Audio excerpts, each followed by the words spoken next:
Más Guayaquil Radio, la voz de tu ciudad. La voz de tu ciudad. Yo hablaba y los presentaba con una empresa con una vocación social muy linda. Y Chilenita no se queda en lo que pudieron alcanzar con, a veces limitarse, ¿verdad? Pero para seguir creciendo y pudieron crecer. Pero hoy miran hacia atrás y miran el camino recorrido y yo te he visto emocionarte cuando cuentas esta historia, pero no se quedaron con eso, sino que deciden una alianza estratégica con el municipio, con la Dirección de Inclusión, para poder beneficiar a personas con discapacidad a través del proyecto Emprendedores Comunitarios. ¿Qué tal si nos cuentas un poquito de eso? Por supuesto, Jorge. Y bueno, algunas veces lo he comentado, cómo empieza esto, ¿no? Esto empieza en plena pandemia, ¿no? En plena pandemia, en el seno de mi hogar, mi esposa embarazada, mis hijos, mi hermano, salimos contagiados de COVID. Y estoy hablando en marzo del 2020, ¿no? Donde no sabíamos si íbamos a vivir o no íbamos a vivir. Nos recuperamos del COVID y en ese momento yo le digo a mi hermano, y hermano, le digo ñaño, hermano como ñaño, le digo ñaño, tenemos que hacer algo. Dios nos ha dado una nueva oportunidad de vivir y esto hay que no agradecérselo a una persona. Devolverlo, replicarlo. Replicarlo. La anécdota es de que nosotros nos encerramos en la casa con COVID y yo me quedo con 2 masas de empanadas en mi refrigeradora. Ya no salimos, no íbamos, teníamos miedo, entonces, ¿no? Y comenzamos porque yo me quedo con mi cuñado, porque yo a mi esposa, pensando que yo no la había contagiado, la mando a la casa de mis suegros, y yo siempre digo, al pie de mi casa, yo con las lágrimas los entrego a mis suegros, a mis hijos, y le digo, por favor, si me pasa algo, cuídenlo. Ya después nos enteramos que estaban contagiados ellos también. Entonces, en ese momento, con estas 2 masas de empanadas, todas las noches con mi cuñado, decía, hazte 2 empanadas para ti y hazme 2 empanadas para mí. Y para que entiendas, casi una semana fue nuestras meriendas. Entonces, en ese momento yo le digo, ñaño, mira, hagamos algo. Regalemos 600 discos. Y me dice, ¿y a quién? Digo, no sé. Digo, mira, yo tengo una amiga que trabaja en el municipio. Digo, se llama Fátima, ella yo le he visto que trabaja en algo de inclusión social, vamos y llamémoslas. Y en ese momento es cuando Fátima nos pone en contacto con Jimena inicialmente, ¿no? Y Jimena me dice, bienvenido, Carlos, toda la ayuda, bienvenida. Entonces comenzamos a trabajar entregando a fundaciones, entregando a orfanatorios, ¿no? Acompañando los kits, ¿verdad? Los kits alimenticios que entregaban la cabeza. Después sale, ¿no? Y dijimos, no, ¿sabes qué? Vamos y entregamos más. Y comenzamos a entregar más y más, y de ahí ya pudimos trabajar en los kits, ¿sí? Entonces, al final yo le decía a ñaño, cada paquetito no es un disco de empanada, son 24 meriendas, son 24 cenas o son 24 desayunos, ¿no? Entonces le dije, ñaño, nosotros tenemos que ser agradecidos con la nueva oportunidad de Dios. Entonces, después de conocer a Jimena, tengo la oportunidad de conocerte a ti y mi hermano, porque yo siempre digo que mi hermano es más jovial, mi hermano es más carismático. Boris. Y mi hermano, me acuerdo que Boris entabla una conversación contigo, ¿sí? Y dice, mira, ve, Jorge, ¿no? Quiere hacer un proyecto, veamos, visualicémonos, y es cuando nos reunimos contigo y nace, ¿no? Un poco la historia de esto de ayudar, ¿no? ¿Sí? Pero es una ayuda integral. A personas. A mí me encanta porque no se quedaron, aun cuando ya habían volcado sus brazos y sus manos, digo figurativamente, y lo que ustedes sabían hacer, decidieron entregar aún más. Es decir, buscando los casos, la base de datos que tenía la Dirección de Inclusión, poder acompañar a estas personas con discapacidad y darles el empujón, la patadita de la buena suerte, la preparación, el capital, las herramientas y todo para su primer emprendimiento. Allí nace Emprendedores Comunitarios de manera formal y esta alianza con la Chilenita, con ustedes, Carlos. Cuando tú me expresas lo que íbamos a hacer, no, a veces en papel es una cosa, pero cuando fuimos a ver los casos, lo recuerdo. Cuando tú ves una niña que estaba en el piso, una madre que no podía trabajar, una madre que no sabe cómo alimentar al día siguiente a su hija, tú dices, espérate un ratito. ya entendemos el por qué Dios nos dio de nuevo la oportunidad de trabajar. Leía entre los apuntes que me ha preparado producción varios de los proyectos que llevan adelante ustedes en EPICO, en la Empresa Pública de Innovación y Competitividad. Y MESUN, me gusta cómo suena, inicia y mejore su negocio. Guayaquil en marcha, mi sueño, mi negocio. Estos canales de onda local, apertura de canales de ventas. Pero me voy a quedar con Soy Emprendedor porque es el que tiene un mayor número, ¿verdad?, de beneficiarios, de gente a la que han ustedes podido acompañar, visualizar, empujar, levantar, apoyar a lo largo de estos 2 años de vida que tienen Épico. Háblame de Soy Emprendedor, querida Catalina. Por supuesto, el programa de Soy Emprendedor nace con la apertura del Centro de Emprendimiento el 10 de julio del año pasado, así cuando las expectativas eran las peores, la turbulencia, nos tenían mareados con la pandemia. El 10 de julio abre sus puertas el Centro de Emprendimiento. Arriesgada apuesta, ¿no? Pero fue lo mejor que pudimos hacer. Definitivamente, en este momento nosotros tenemos más de 7.000 ciudadanos que están cursando diferentes niveles, diferentes actividades, pero siempre actividades que fomentan sus competencias emprendedoras. Es decir, yo soy un emprendedor y llego y me inscribo en Soy Emprendedor, un ciudadano que quiere ser, que sueña, que siempre tiene ideas, pero que nunca pude cristalizarlas. Y en Épico aprendo ¿qué? Lo primero es un pequeño diagnóstico. ¿Dónde estamos? Para poder entregarles un programa que está hecho a su medida y a sus necesidades. Si llega un ciudadano tratando de entender de qué se trata el emprender, nosotros le damos un acompañamiento, primero unos talleres de encontrando tu potencial, porque queremos que hagan cosas diferentes, emprendimientos diferentes. Les explicamos a través de una serie de ejercicios y metodologías que no solamente es lo que uno hace bien. Yo preparo el mejor encebollado de Guayaquil. Perfecto, pero ese es tu propio criterio. Eso es lo que tú piensas. Eso es lo que me dice mi mamá. Para que sea un emprendimiento que pueda tener éxito y éxito medido en términos de que vende, tiene clientela, ¿verdad? Tiene que ser algo también que yo lo haga de verdad bien, no solamente que me guste, sino que lo hago bien. Y 2, que la gente, 3, que la gente lo necesite. Entonces empezamos a trabajar con el que tiene interés en ser emprendedor, en encontrar su potencial y encontrar estos 3 elementos. ¿Qué hago bien? ¿Qué es lo que me gusta hacer? ¿Y qué es lo que el mercado o el cliente necesita? Luego de eso ya empezamos a trabajar con una idea o la gente ya viene con ideas.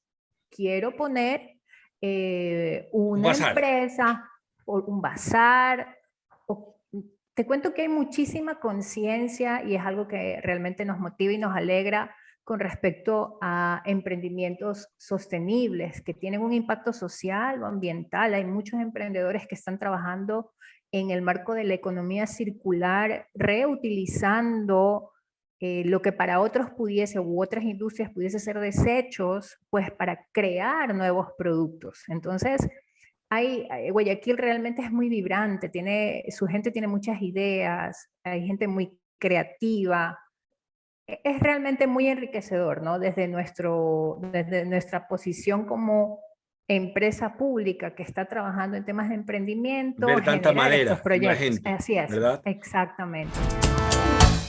Es Julia Marina Jaramillo, es la hija, una de las hijas del ruiseñor de América, que es la protagonista, es la convocante del 12º Encuentro Internacional de la Música, del cual vamos a hablar, por supuesto, y también de la presentación oficial del libro La historia de la leyenda Julio Alfredo Jaramillo Laurido. Primero, empiezo por darle la bienvenida, querida Julia, un saludo cariñoso desde Guayaquil, Ecuador, la tierra de su papá, al lugar donde usted está, que entiendo que es en los Estados Unidos, para poder compartirnos un poquito de detalles, ¿verdad?, de esto que se está organizando. Julia, bienvenida a Radio Fuego. Muchísimas gracias, es un placer y un honor estar con ustedes y sobre todo esta entrevista. Cabe aclarar que soy la hija mexicana de Julio Alfredo Jaramillo Laurido. ¿Una sola hija, un solo descendiente mexicano es usted? Así es, soy la única. Okay. Julia, muchas preguntas, ¿verdad? Podríamos empezar hablando del encuentro como tal, pero esta precisión que me hizo me despertó la inquietud. Leía yo en los apuntes que nos prepara producción que a Julio, que al ruiseñor, se le reconocen 46 hijos, 27 reconocidos legalmente. Solo un hijo tuvo en México, ¿verdad? Así es, yo. Y es usted. Así es. Y la idea que tienen de los 40 y tantos no es cierta. No es cierta, ¿no? Es una leyenda. Tampoco es cierta. Ok. Eso lo van a saber en mi siguiente libro. Bueno, yo creo que estoy ahí pidiéndole, hay una alerta de spoiler entonces, para que nos cuente. Pero me encanta porque leyendo de usted, en esa relación personal que usted describe con su papá, sin duda que propone, y yo creo que ya me estoy adelantando a este libro, la historia de la leyenda, propone a un papá presente, a alguien muy terrenal, ¿verdad? Un papá de verdad, ¿no? Cuando lo vea a Julio rodeado del mito, de haber cantado lo que cantó, de haber viajado lo que viajó y de haber enamorado también lo que enamoró, entiendo, a las mujeres y al mundo por su voz, por todo su talento. ¿Cómo era Julio Jaramillo de papá? Julio Jaramillo de papá, bueno, déjeme explicarle algo importante. Cada quien habla como le va en la fiesta. Y a mí en la fiesta con mi padre me fue muy bien. Yo no voy a decir que pasé cantidad de años junto con él, pero sí pasé calidad de tiempo con él. Qué lindo. Entonces, yo tuve un padre que supo ser un padre. Alguien que llegaba a casa, que jugaba conmigo, que practicaba conmigo, que tenía una buena relación con mi madre. Y yo aprendí a bailar con él, porque él bailaba con mamá y yo le decía, papá, yo quiero bailar contigo. Entonces me decía, ok.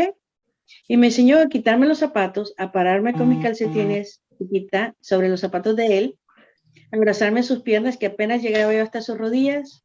Entonces él abrazaba a mi mamá, bailaba con ella y junto bailaba conmigo al compás. Y así fue como aprendí a bailar. Qué lindo, qué lindo. Esas son anécdotas contadas desde el corazón. Y yo quisiera preguntarle también, querida Julia Marina, si usted cree que la historia, que el legado musical que deja este gran hombre, este prócer de la música ecuatoriana, ¿cree usted que le hace justicia? Es decir, todo lo que se hace, todo lo que se dice de Julio Jaramillo, o es más, no sé, como que probablemente le faltan homenajes, le faltan nombres a calles, qué sé yo. ¿Cómo lo ve usted desde el punto de vista familiar de quien vivió con el Ruiseñor de América? Bueno, hablemos de él primeramente como cantante y como artista. En Ecuador no se sabe la verdadera historia completa de mi padre. Mucha gente inventa historias, otros se creen especialistas en decir que lo conocieron y ni siquiera lo vieron vivo. Así es que es una mezcla de ideas entre gente que saca dinero por el nombre de mi padre y por decir, no, yo estudié esto y yo encontré este recorte y este recorte dice esto y esto y esto y esto escribía Julio Jaramillo. Y no es así. Mi padre, en mi libro van a aprender en realidad quién era él como artista, porque lo familiar yo lo uso muy poquito. Nada más es para que sí se den una idea de que sí viví con mi padre, sí compartí y sí conocí a mi padre, pero lo conocí como el ser humano. Y como el artista, también lo conocí porque viajé mucho con mi madre y con él en ciertos eventos. Entonces van a ver de que muchos dicen, no, Julio Jaramillo nada más grabó para 20, 25 sellos de productores de música. Y pues mi libro enseña 140 y tengo mucho más que eso todavía. Muchos dicen, Julio Jaramillo nada más cantó para 200, 300 discos. Bueno, pues lamentablemente, para los que se inventan estas historias, yo presento en mi libro 400 portadas de mi padre y tengo 2 veces más lo que dicen las portadas que están en ese libro. Entonces, es cuestión de imaginarse o es cuestión de leer periódicos y crearse historias. Y sé que mi padre, con muchos de sus llamados hijos, entre paréntesis y comillas, porque no digo que no todos son, pero pues he invitado a la gran mayoría a que se haga un examen de ADN, no contra mí, sino contra los huesos de mi padre, y ninguno hasta ahorita ha aceptado la propuesta de mi parte, siendo yo quien está dispuesta a pagar por cada examen de ADN. Pero ese ya le dije, esa es otra historia. Hablemos del artista, hablemos del cantante. Julia, creo que se viene un libro polémico, ¿ah? Por lo que usted adelanta, anticipa, y yo creo que habrá más de uno interesado. De hecho, yo estoy muy interesado en poderlo leer.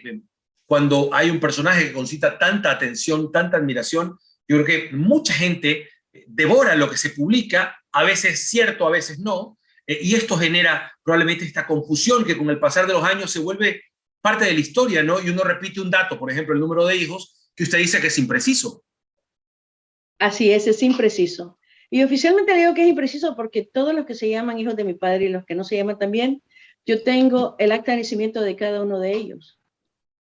Eso significa que puedo probar, fuera del beneficio de la duda, en qué documento está la firma de mi padre y en quién no está. Muchos dicen voy a escribir un libro de Julio Jaramillo porque cualquier cosa que diga Julio Jaramillo vende. Yo he empleado la mayor parte de mi vida pensando en este libro. Y yo presento a Julio Jaramillo el ser humano, el hombre que cruzó fronteras, el hombre que puso realmente en el pentagrama del mundo a Ecuador para que lo conocieran. Aparte de eso, van a ver al ser humano, a la persona que son no solamente la gente decía, no, es que Julio le daba dinero a todo el mundo y Julio compartió, Julio le regaló a una monja, porque repiten y repiten y repiten lo mismo porque no lo conocieron, porque no vivieron con él, porque no compartieron tiempo con él. Entonces, a través de mi libro ustedes van a conocer a un Julio Jaramillo real, a un Julio Jaramillo humano, a un Julio Jaramillo que se convirtió en el legado musical de acuerdo a Latin Songwriters Hall of Fame en Miami, donde dicen nadie más puede recibir este premio porque no hay otro Julio Jaramillo ni cerca ni parecido. Que le abrió las puertas a Rubira Infante, donde Rubira fue y entró gracias a que mi padre cantó una canción de él y así se le conoció a Rubira. Y con mucho gusto es la segunda persona que está en el Latin Songwriters Hall of Fame. Ese es el Julio Jaramillo que yo les traigo a ustedes, el ser humano. No el hombre que se puede tomar 3 botellas de whisky, porque en realidad yo nunca lo vi. Y científicamente no existe un ser humano que se pueda tomar 3 botellas de whisky y quede vivo. Sino, vamos a cambiar la historia real de Julio Jaramillo y estoy presentando al artista. Por eso mi padre, yo el día de hoy lo presento en museos. Yo viajo por todo el mundo y tengo cantidad de eventos que hago mi padre y yo pongo sus discos en las paredes de los museos. Así como usted se va a un museo y mira un Rembrandt, mira un Picasso. Entonces el día de hoy usted mira los discos, las carátulas de los discos con el disco adentro de mi padre, porque ese ha sido lo que yo he hecho después de tantos años de esperar que uno de sus hijos lo hiciera. Entonces, como ninguno lo hizo, yo me tomar el tiempo para hacer eso con mi padre, porque yo amo a mi padre, yo respeto a mi padre. Y eso es parte del legado, Julio Marina. Justo leía que usted en el 2017 tuvo este evento de poder convocar a coleccionistas de discos de JJ, que vino al Ecuador y entiendo que viajó por muchos países para hacerlo. ¿Qué se encontró en este camino? Yo entiendo que todo esto enriqueció, abonó a la redacción de su libro, porque seguramente se encontró con muchas anécdotas, muchas historias alrededor de estos LPs, ¿verdad? Que son los que había en ese entonces. ¿Cómo le fue con esto de convocar a coleccionistas? Y ahora que describía que un disco de JJ hoy es como un Picasso, como un Rembrandt, no sé, como un Dalí, como una obra de arte, ¿qué dicen los coleccionistas, la gente que estuvo de cerca o que tiene estos preciados bienes en su poder? Mire, hay una serie de personas que son coleccionistas de mi padre, unos son públicos, otros son privados. Tuve la oportunidad de conocerlos, tuve la oportunidad de hablar con ellos e invitarles. Por supuesto, yo cubrí los gastos de las invitaciones de boletos de avión y muchas cosas más, porque todos los eventos que veo a mi padre, yo los pago. Yo pago cada centavo que tiene que ver con eso, ¿ok? Entonces, resulta de que